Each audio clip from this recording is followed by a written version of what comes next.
Hi everyone, it's Niamh here and welcome to my art journaling channel. Today we're going to be doing a super quick page using lots and lots of stencils and drips. I'm starting off on a page that already had a background on it. So this is one of my use it up backgrounds that when I had extra paint on my page, I glued it in.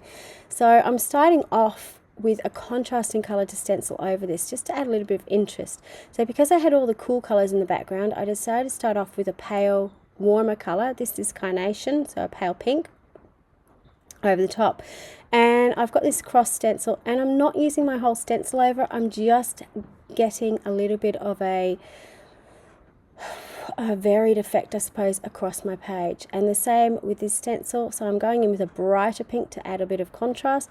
You can see how I'm sort of choosing where I want to put my colour through so I can get that varied effect through my page.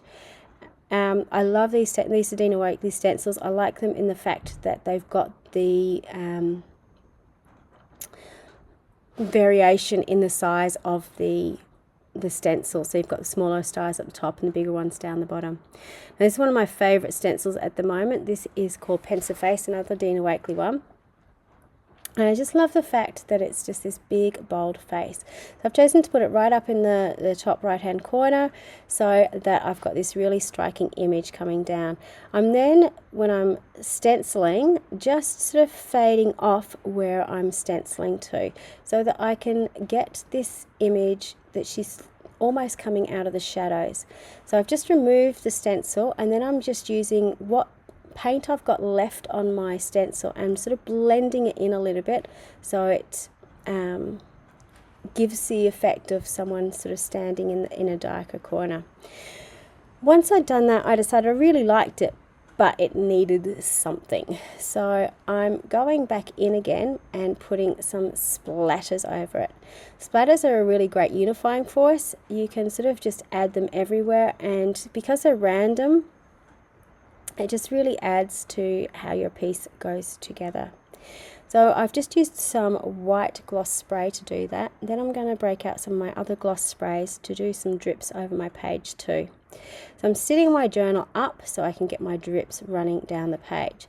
Now I've actually got a needle point. These are the Dina Wakley gloss sprays, but I've put them into a needle point container so I can control it a little bit more. I find if I just sprayed that onto the page, I get big splots that I didn't really want. So by having it in this different container that I just bought from a local art shop, it just really helps me sort of control what I'm doing on my page.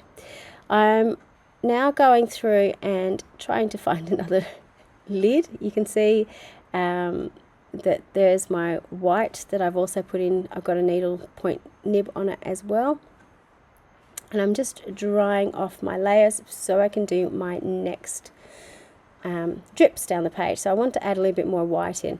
Now the reason I dried off the red first, or the fuchsia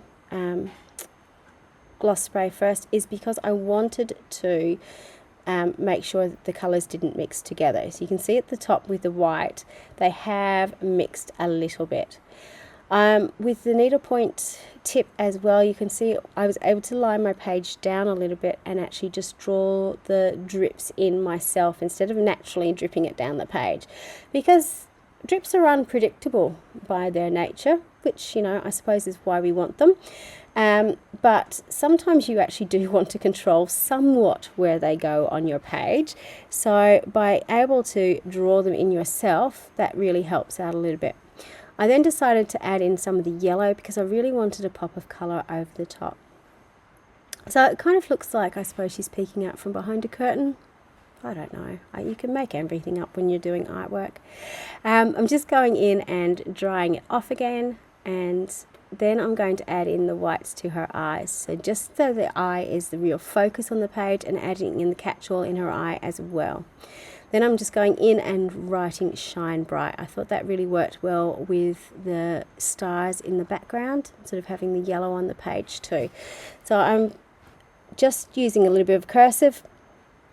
I'm trying to improve my calligraphy skills. They're not quite working at the moment, but I quite liked how it worked on the page. So I just write out really lightly with my paint pen to begin with, and sketch out my letters. Then I go back in again and I thicken up the downstrokes of my letters so that you get a bit of variation in the line width of your words. So here's the finished page. It's really simple. It's a great way to layer up your stencils, use a different variety and use some different materials on your page as well. If you didn't have the gloss sprays, you could use acrylic ink, you could use watered down acrylics as well. Whatever you've got in your stash will work. Thank you so much for watching. Hope this helped you out and you have a go at trying something similar yourself. Until next time, bye for now.